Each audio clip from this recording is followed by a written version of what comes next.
Welcome back. We have a return of our guests. With us is Priscilla and Matthew, two young adults with cystic fibrosis. And that's the hard part. I don't really think of them as diseases, they're people. And that's what really you've been seeing with this video, is that I've got a person who has extra things that they have to do. Priscilla, we've been making you do some extra things. How much time does it take in your day? Well, I try to do it like about 10 minutes in the morning and 10 minutes at night. So about that. And I do some of the inhalers at night, and then, yeah, and the ultras every time I eat something. So that's pretty much it for that. We've had some kind of miraculous things with the, we were talking with Mrs. Brown earlier, the old Perry LC Neb jet nebulizers. Boy, it used to take 20 minutes and we got it down to 16 minutes, and we were so excited because I have patients it takes really 2 hours out of their day every day. I have machines that cost $15,000. I've got Toby at $2,000 a month. I've got Pomozyme, another $1,000, $2,000 a month. I mean, you guys can really be the $6 million man, pretty and woman there. Expensive dates. Really expensive dates with some really expensive urine, I guess. And now, as we work on these new devices, that's really what I'm looking for, something less time it takes. So if something took 20 minutes versus the new eFlow and some of the medications we use with that takes maybe 3 minutes, do you think that helps with how you adhere to your medical regimen? I think it does, because honestly, to want to go out and hang out with your friends is a lot easier to wake up in the morning, you know, and be able to do the inhaler while you're getting dressed, opposed to having to get dressed and then do the inhaler for about 20 to 30 minutes before you can, you know, actually even finish it. Because in 20 to 30 minutes, I could, you know, do all my nebulizers, the eFlow, and take all my pills at once, you know, and that would be perfect. So the time does help a lot, because you don't have to take out much of your day, and it doesn't even phase you, really. Well, that's a good part. How are you still exercising, Matthew? Exercising, I go to the gym every so often. I try to go at least 4 or 5 times a week, work on the muscles, you know. And then I play a lot of basketball, and I'm not very good, but I play basketball and I like to swim a lot. I run. I mean, anything just to, you know, be in the sun and stay tan. Yeah, I think you kind of cut back your gym work. At one point I asked for a gun show. Might have been a little embarrassed. Yeah, time to get back in there, because you were Mr. Water Polo, and it's hard to keep it up at that kind of rate. Priscilla, how about for you? We like physical therapy in there too somewhere. Yeah, I get lazy though. I'm very, very lazy towards that. But Are your girlfriends lazy towards exercise? yeah. Well, They yeah, are. Dear gosh, son of a gun. Well, you happen to be a human being, and in your spare time you get kind of lazy, you get out of the habit, and I wonder how many gym memberships people really don't go to after that first time or two. Yeah.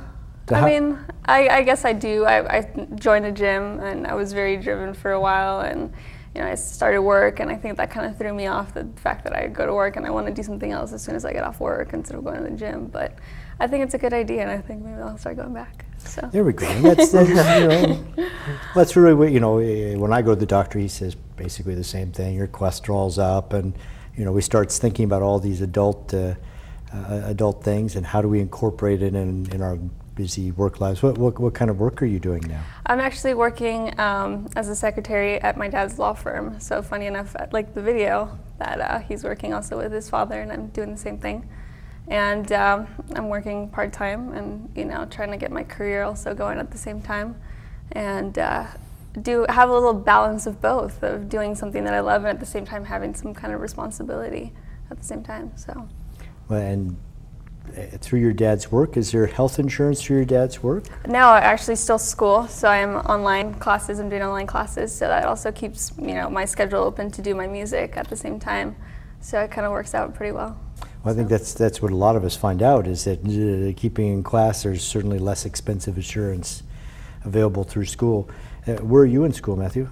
I'm going to Ventura College, right here around the corner. Yeah, not far away at all. No, staying close to home. Of course, you're on a very steady curriculum because you know exactly what you want to be. What's the last 5 classes you've taken?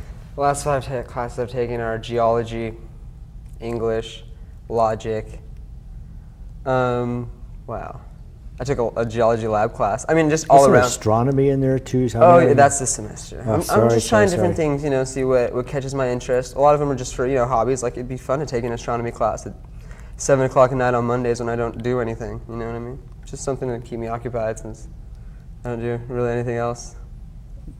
Now we're talking, you know, this is certainly it's an interesting age for everybody. We've got Lindsay Lohan out there and Britney Spears and, you know, hooking up, and we've got herpes and HIV and syphilis and herpes type 17 where everything turns black and falls off, and we've got uppers and downwards and E's and K's and H's and IJ's. I don't know all of them. How about if you're an adolescent, if you're at a party, how do you deal with peer pressure? Or do you? Or is it just easier? So a lot of my patients smoke. At some point they all want to stick something in their ear and, oh, I look so much more grown up with something sticking out here. So, funny enough with me, I never really was into that. So it was really weird for me going through high school and not going to a party. I mean, I never really did that. So I think it's an advantage to me now that I know that I have this disease, that I never really was part of that. And I guess, you know, it kind of went together that I never did anything of that. And maybe I am healthy the way I am because of that. Could be part of it. So.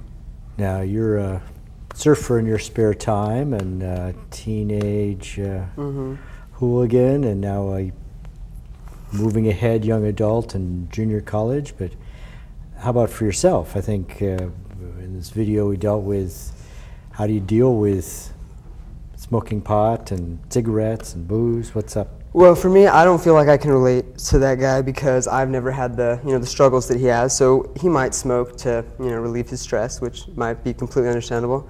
For me, I was always a little more I let my friends peer pressure me into things. So I tried a couple of things that I probably shouldn't have, and yet I have smoked pot occasionally. And I have noticed that it probably has not been to an advantage to me, But I mean, I don't know. It's something just, it's fun while you're a kid, and then you just have to grow up and realize that you can't do it all the time because it's going to kill you. Yeah, I think all the chemicals we need are already there, right? Yeah, we just have to just add find a out little more. Yeah, just have to take it and find it. How about your spiritual journeys there?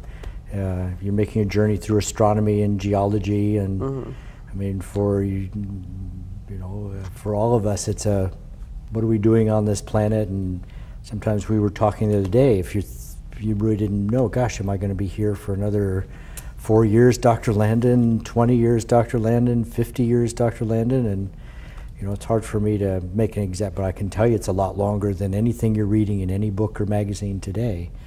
But that's a different spiritual journey at a younger age. How are you? Well, we'll start with you, Priscilla. Okay. So,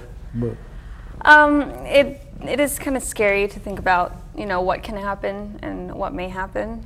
But I think that I think the more I think about it, the worse it is. So I kind of have to keep going, and I have so much support from everyone that it makes me not think about it and makes me think about the things that I want to do. And funny enough, when I first got diagnosed last year, I just kind of started thinking, okay, what do I want to do? What is it that I want to do with my life, and what can I do while I'm okay and I can still do it? And so that's pretty much what I started thinking about at first.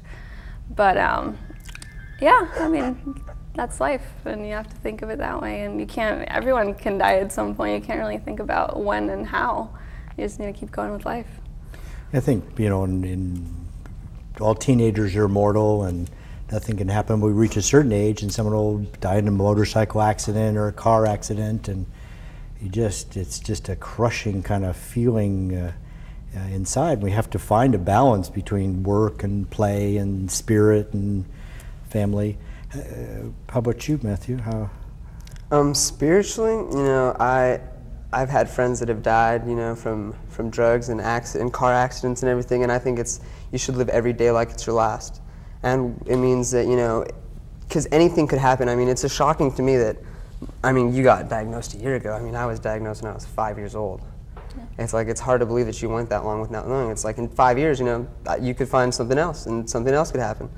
So it's like you really have to make every day that you have the possibility to make your life a little better, you know?